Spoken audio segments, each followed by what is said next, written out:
Hi guys, welcome back to TV talks. So చాలా రోజుల తర్వాత అయితే వీడియోస్ చేస్తున్నాను అనమాట. నేను మ్యాక్సిమం సెమ్ టైంలోనే వీడియోస్ చేస్తూ ఉంటాను. సో ఫస్ట్ ఆఫ్ ఆల్ నేనైతే మీ అందరికీ చాలా పెద్ద థ్యాంక్స్ అయితే చెప్పాలి అని అనుకుంటున్నాను. ఎందుకంటే మన టీవీ టాక్స్ ఛానల్లో ఇప్పటిదాకా నియర్లీ 3K సబ్స్క్రైబర్స్ ఉన్నారు. ఇంకా 3K కాలేదు.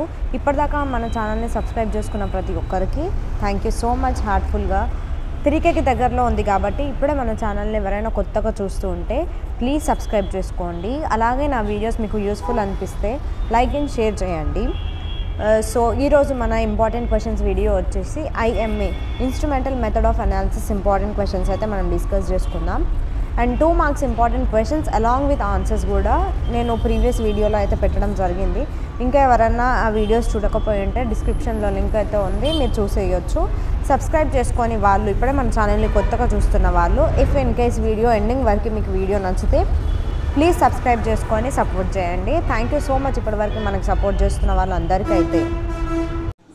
BE Pharmacy 7th sem important questions అయితే మనం ఈ వీడియోలో డిస్కస్ చేసుకుంటున్నాం కదా. సో ఈ సబ్జెక్ట్ వచ్చేసి IMA అంటే ఇన్స్ట్రుమెంటల్ మెథడ్ ఆఫ్ అనాలిసిస్ అనే సబ్జెక్ట్ గురించి మనం డిస్కస్ చేసుకోబోతున్నాం. సో ఈ వీడియోలో అయితే important questions and most important questions కూడా నేను అప్లోడ్ చేస్తాను కాబట్టి స్కిప్ చేయకుండా ఎండ్ వరకు చూడండి. సో ఫస్ట్ యూనిట్లో ఫస్ట్ క్వశ్చన్ వచ్చేసి explain briefly about the following chromophores, auxochromes, spectral shifts. So వీటి గురించి బ్రీఫ్గా ఎక్స్ప్లెయిన్ చేసి అండ్ ఎగ్జాంపుల్స్ కూడా ఇవ్వాల్సి ఉంటుంది అనమాట. మనకి వీటిలో నుంచి మ్యాక్సిమం 2 లేదా 1 వచ్చే ఛాన్స్ కూడా ఉంటుంది, 5 మార్క్స్లో కానీ 7 మార్క్స్లో కానీ. సో బ్రీఫ్గా చదువుకోవాలి వాటి గురించి.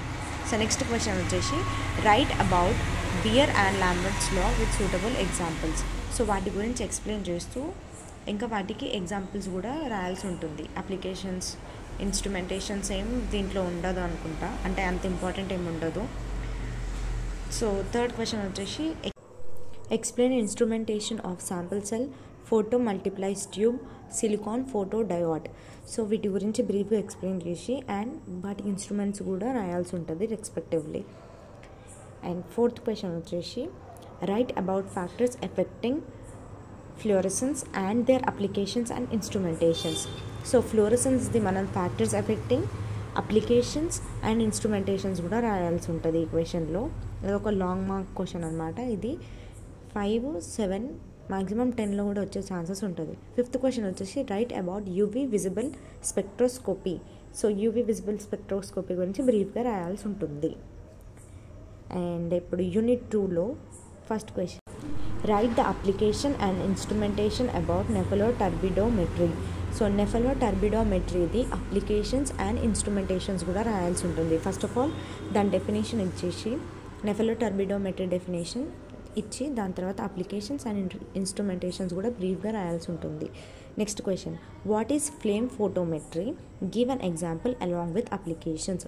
సో ఈ సబ్జెక్ట్లో మ్యాక్సిమం అప్లికేషన్స్ అండ్ ఇన్స్ట్రుమెంటేషన్స్ కూడా చాలా ఇంపార్టెంట్ అనమాట. అండ్ ఇంకొక థర్డ్ క్వశ్చన్ వచ్చేసి right the applications instrumentations about atomic absorption spectroscopy. Applications ఇంకా ఇన్స్ట్రుమెంటేషన్స్ కూడా రాయాల్సి ఉంటుంది.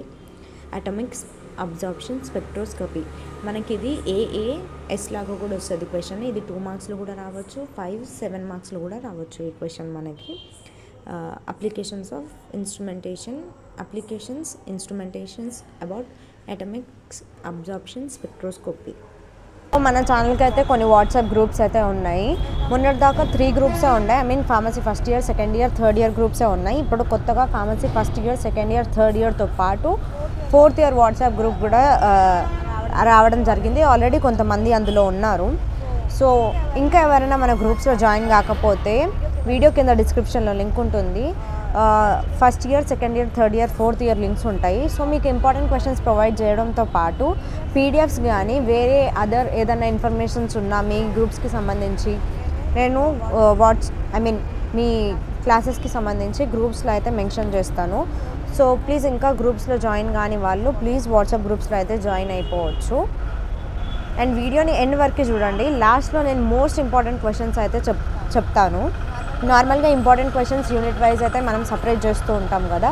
సో మోస్ట్ ఇంపార్టెంట్ క్వశ్చన్స్ ష్యూర్గా వచ్చే క్వశ్చన్స్ అయితే నేను లాస్ట్ ఆర్ మిడిల్లో ఎక్కడైనా పెట్టొచ్చు. సో వీడియో ఎక్కడ స్కిప్ కాకుండా చూడండి.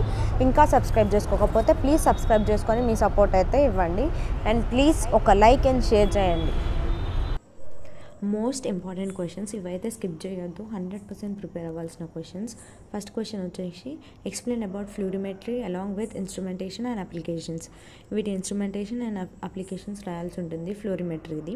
అండ్ నెక్స్ట్ క్వశ్చన్ వచ్చేసి write a short note on spectrophotometric titration, single component and multiple component analysis. So single component multiple component analysis గురించి మనం ఒక షార్ట్ నోట్ రాయాల్సి ఉంటుంది. మెయిన్లీ స్పెక్ట్రోఫోటోమెట్రిక్ టైట్రేషన్ గురించి కూడా ఎక్స్ప్లెయిన్ చేయాల్సి ఉంటుంది ఈ క్వశ్చన్లో మనం ఇప్పుడు.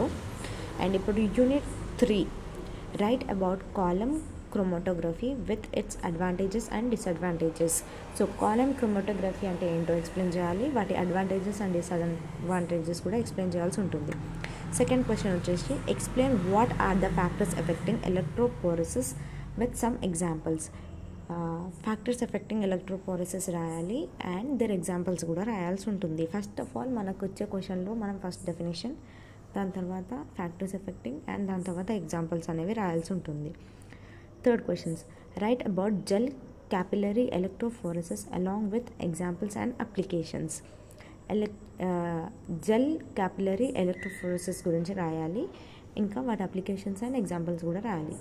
Fourth question, write the advantages and disadvantages of thin layer chromatography.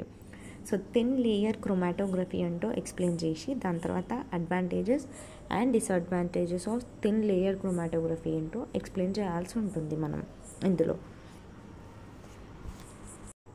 So ఇప్పుడైతే మన next and last question of unit 3 వచ్చేసి write a short note on chromatography and it's types.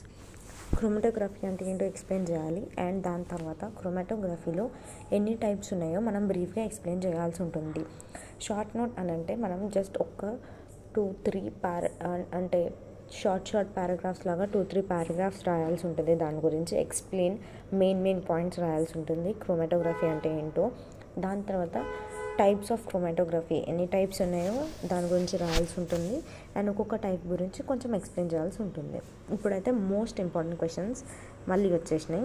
అవి ఏంటంటే third question write the principle application and instrumentations of IR spectroscopy. ఇదైతే చాలా important question ఈ సబ్జెక్ట్లో.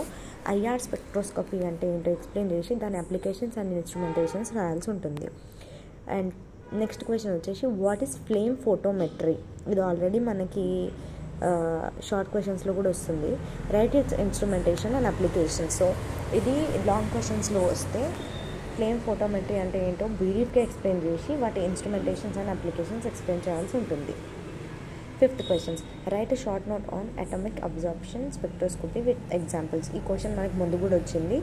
దీన్ని ఎందుకు రిపీటెడ్గా ఇస్తున్నామంటే ఇది మ్యాక్సిమం వచ్చే ఛాన్సెస్ ఉంటుంది. దీంట్లోంచి మ్యాక్సిమం మనం 5 నుంచి 10 క్వశ్చన్స్ 10 మార్క్స్ వరకు గెయిన్ చేసుకోవచ్చు. సో నెక్స్ట్ క్వశ్చన్ వచ్చేసి what is paper chromatography, right its applications and advantages and disadvantages. Paper chromatography అంటే ఏంటిదో రాయాలి, దాని అడ్వాంటేజెస్ అండ్ డిసడ్వాంటేజెస్ కూడా రాయాల్సి ఉంటుంది ఇప్పుడు ఈ క్వశ్చన్లో మనం. సో ఇప్పుడైతే 4th యూనిట్ ఇంపార్టెంట్ క్వశ్చన్స్ చూసుకుందాం. Right the advantages and disadvantages of gas chromatography. ఇది కూడా ఇంపార్టెంట్ క్వశ్చన్. గ్యాస్ క్రోమాటోగ్రఫీ అంటే ఏంటో ఎక్స్ప్లెయిన్ చేసి అడ్వాంటేజెస్ అండ్ డిసడ్వాంటేజెస్ ఏంటో రాయాల్సి ఉంటుంది. And next question is what is HPLC. HPLC అంటే ఏంటో రాయాలి, ఒక షార్ట్ నోట్ రాయాలి. అండ్ ఇంపార్టెంట్ పాయింట్స్ ఏవైతే ఉన్నాయో హెచ్పిఎల్సి, ఈ క్వశ్చన్ కూడా చాలా ఫ్రీక్వెంట్గా అడిగే క్వశ్చన్. సో దీన్ని తరువుగా నేర్చుకుంటే మంచిది. దీంట్లోంచి కూడా మనం 5 to 2 మార్క్స్ వరకు మనం గెయిన్ చేసుకోవచ్చు.